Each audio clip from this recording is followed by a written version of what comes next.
அனைவருக்கும் வணக்கங்கள். இன்றைய தினம் நுண்ணறிவு மற்றும் உளச்சார்பு தொடர்பான மற்றொரு காணொளியிலே உங்களை சந்திப்பதில் மகிழ்ச்சி.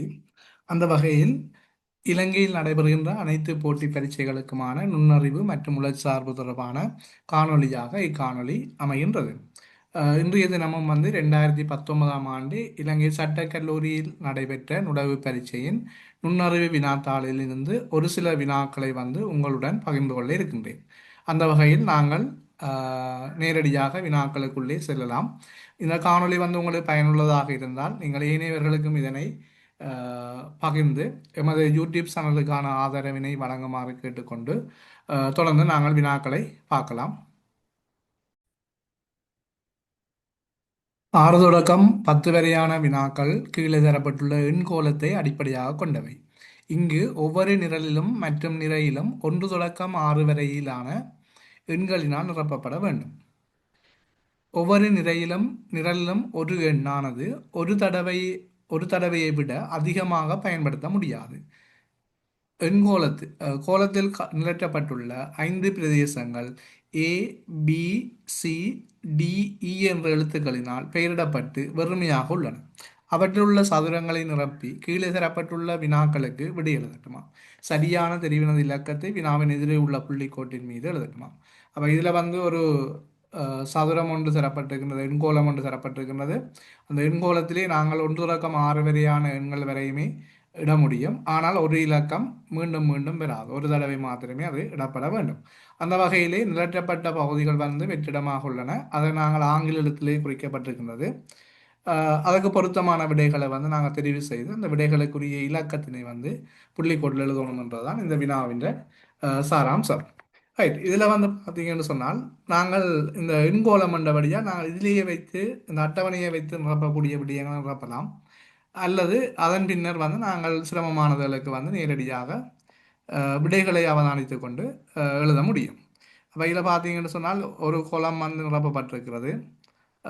முழுமையாக, அதாவது நீங்கள் முழுமையாக நிரப்பப்படாத மிக குறைந்த இடைவெளிகளை உள்ள குளம் அல்லது நிரல் அல்லது நிதியை நீங்கள் அடையாளம் காணும் போது சரியாக நிரப்பக்கூடியதாக இருக்கும். வகையில் பார்த்தீங்கன்னா இந்த நிறையிலே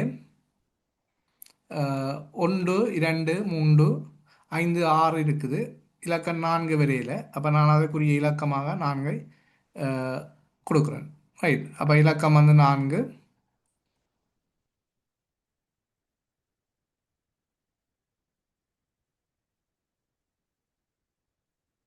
ரைட். அடுத்ததாக பார்த்தீங்கன்னு சொன்னால்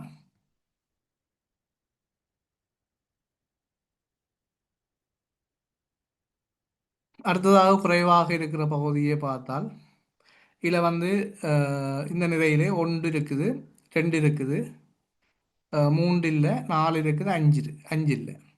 அப்போ இதில் 3 வராது. என்னென்னா கீழே 3 இருக்கிறபடியா இதில் 3 வராது. ஆகவே இதில் வர வேண்டிய இலக்கம் 5. அடுத்த இடத்துல வர வேண்டிய இலக்கம் 3. ரைட். அதற்கு பிற்பாடு நாங்கள் இதிலே நிரப்பக்கூடிய இடம் இந்த கடைசி நிறைய நிரப்பலாம். 1, 2, 3, 4, 5. இதில் 6 வர வேணும். 6 தான் இல்லை, அதில் ஏனைய இலக்கங்கள் அதில் இருக்கு. அப்போ இந்த வரிசையிலேயே பார்த்தீங்கன்னு சொன்னால் இந்த நிரலில் பார்த்தீங்கன்னா 2 இடைவெளிகள் இருக்கின்றது. அதாவது 1, 4, 2, 5 இருக்குது. 3ம் 6ம் வர வேணும். 6 இந்த இடத்துல வராது, 2 இஞ்சி ஒரு 6 இருக்கிறபடியே வராது. ஆகவே இதில் இலக்கம் 3 வர வேணும். ரைட். அப்போ இதில் இலக்கம் 6 வர வேணும். ரைட். அடுத்தது பார்த்தீங்கன்னு சொன்னால்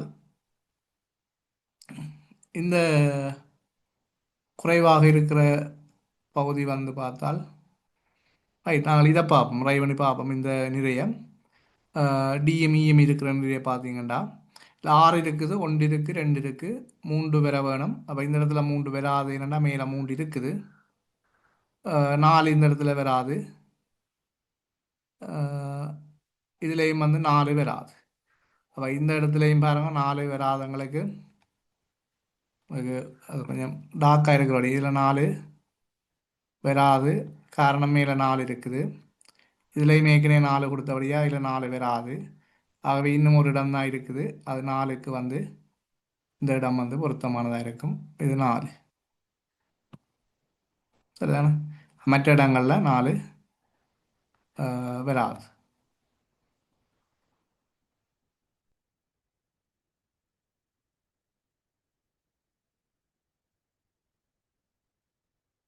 போட்டிருந்தோம் அதில். இதில் வந்து இலக்கம் 4, மற்ற இடங்களில் 4 பொருத்தமற்றது.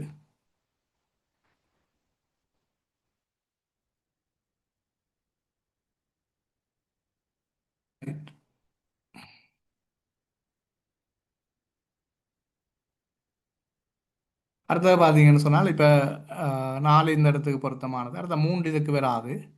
3 இதில் வரலாம். மற்ற இங்கேயும் வந்து 3 வாரதுக்கான வாய்ப்பு இருக்குது. நாங்கள் அடுத்ததை பார்த்து கொண்டு வருவோம் மற்ற பகுதிகளை. அப்போ இதில் பாருங்க, இந்த நிரல்லே 6 இருக்குது, 4 இருக்குது, 5 இருக்குது. 1 வர வேணும்.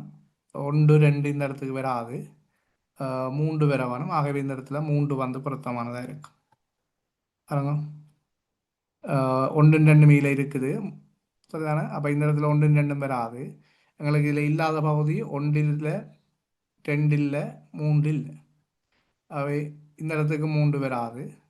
ஆகவே 3 வந்து இதில் இல்லாதபடியால் இது பொருத்தமானதாக இருக்கும். அல்லது 3க்கு இன்னொரு வாய்ப்பும் இருக்குது, பார்க்கலாம். இந்த இடத்துலையும் 3 வாரதுக்கான வாய்ப்புகள் இருக்குது. ரைட், இந்த கோலத்தை நாங்கள் நிரப்பலாம்னு நினைக்கிறேன்.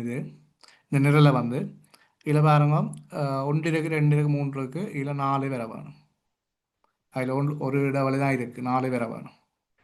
அப்போ நாங்கள் இப்போ ஒரு விடைக்கு வந்து சி என்பதுக்கு வந்து முழுமையாக அடையாளம் காணக்கூடிய இருக்கும். ரைட், அடுத்தது பார்த்தீங்கன்னா,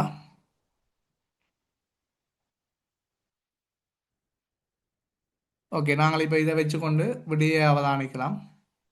விடையை அவதானித்து கொண்டு நாங்கள் இனிய பகுதிகள் வந்து நிரப்புறதுக்கு உதவியாக இருக்கும். ரைட், இதில் முதல்ல ஏ என்ற குறிப்பிடுறது வந்து ஏ என்ற குறிக்கிறது. இதில் வந்து பாருங்க, 2 2 2 இருக்குது, ரெண்டும் நேர நேரம் வராது. அப்போ இந்த விடப்பில்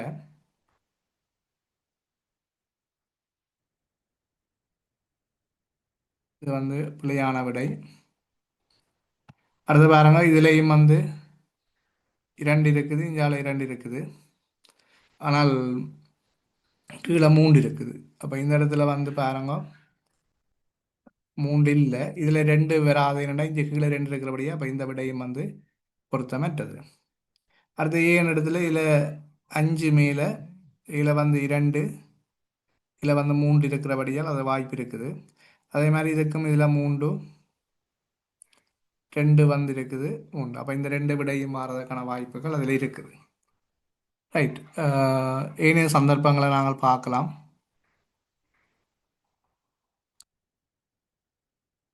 ரைட், நாங்கள் இந்த ஆரண்டு இருக்கிற நிறைய இந்த நிறை பாருங்கள், டிஎம் இஎம் இருக்கிற நிறையில் இதை நிரப்பலாம். என்னன்னு சொன்னால் இதில் வந்து 5 தான் விடுபட்டு இருக்குது, 5 இங்கே வராது. ஆகவே இந்த இடத்துல தான் 5 பேர் வேணும், அதில் மாற்றம் இல்லை. ஆகவே 3 இருக்கிற இடம் சரியானது இதில். அப்போ அந்த இடத்துல 3 வந்து பொருத்தமற்ற உண்டு. ரைட், ஓகே, நாங்கள் முடிஞ்ச அளவுக்கு நிரப்புறதுக்கு தான் பார்க்குறேன். என்னென்னு சொன்னால் கீழே எடுத்த அடையாளங்கள் மாறிடுமென்றதுக்காக நீங்கள் கீழேயும் பார்க்கலாம். நீங்கள் பேப்பர் தான் வச்சுருப்பீங்க, ஒரு அடியாக கீழேயும் பார்த்து நிரப்ப முடியும். ரைட், அடுத்தது பாருங்க, இது பகுதி நிரப்பியாச்சு.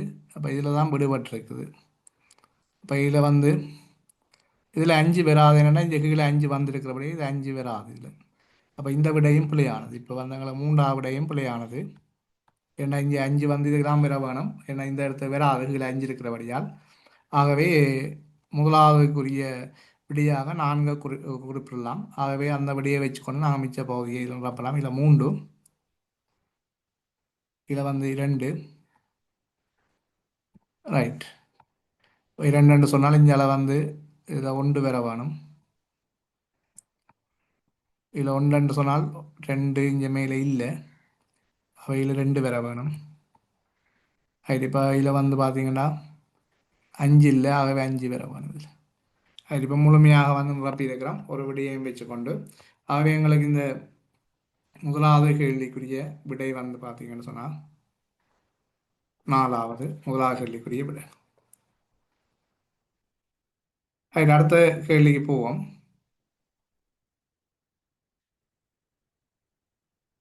அடுத்த கேள்வி ஏழாவது பி என்று வந்து பிக்குரிய பகுதி.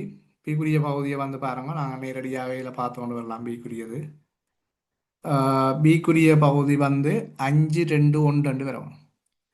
பிக்குரிய பகுதி 5 2 1 வரும். 5 2 1 மூன்றாவது விடை.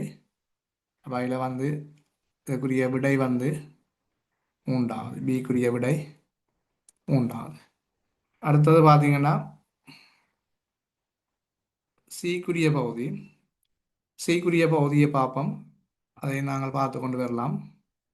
இந்த செய்குறிய பகுதி சி வந்து 4 5 3 என்ற வடிவத்தில் 4 5 3 சீக்குரிய பகுதி 4ல் ஆரம்பித்து கீழ் உங்களுக்கு வந்து படத்தை மாற்றி போட்டிருக்கிறேன், நீங்கள் மாற்றி பார்க்கலாம். 4 5 3 என்ற ஓர்டரில் வர வேணும். இதை நாங்கள் மாற்றி வைக்கலாம், பார்ப்போம். 4 5 3 இப்போ எங்களுக்கு அதை திருப்பி பார்த்தோம்னு சொன்னால்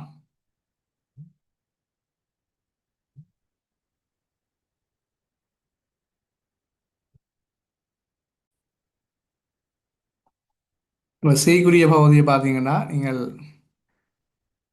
இது தலைகீழாக இருக்கிறது. இதை மாற்றி போட்டோம்னு சொன்னால் இதை வந்து இப்படி மாற்றும் போது இந்த அம்புக்குறி நோக்கி மாற்றும் போது சரியான எங்களுக்கு வந்து மேல் நோக்கினதாக 4 இருக்கு. இப்போ இப்படி வரும், இப்படி வர வேணும் எங்களுக்கு. அவை இப்படி வந்ததுன்னு சொன்னால் மேலே 4 இருக்கும், கீழே 5 வரும், இங்கே 3 வரும். இதை மாற்றினீங்கன்னா மாறி வந்துடும். மேலே முதலாவது மாற்றினீங்கன்னா மேலே 3 வரும். ஆகவே சிக்கு வந்து 4வது பொருத்தமானதாக இருக்கும். சிக்குரிய விடை வந்து 4வது. அடுத்தது பார்த்தீங்கன்னா டிக்குரிய பகுதியை பாருங்க. டிக்குரிய பகுதி வந்து 6 5 6. அதை வந்து இங்கே 2 6 இருக்கிறபடியால் அது இலகுவாக பார்க்கலாம். நாங்கள் 6 2 6 இருக்க வேணும். இந்த 2வது விடைக்கு 2 6 இருக்குது பாருங்க, நடுவில் 5 இருக்கு. ஓகே, வந்து அந்த குழப்பத்தை ஏற்படுத்துறதுக்காக வடிவத்தை மாற்றி போட்டிருக்கிறோம். அடுத்த ஈக்குரிய பகுதியை பார்த்தீங்கன்னு சொன்னால்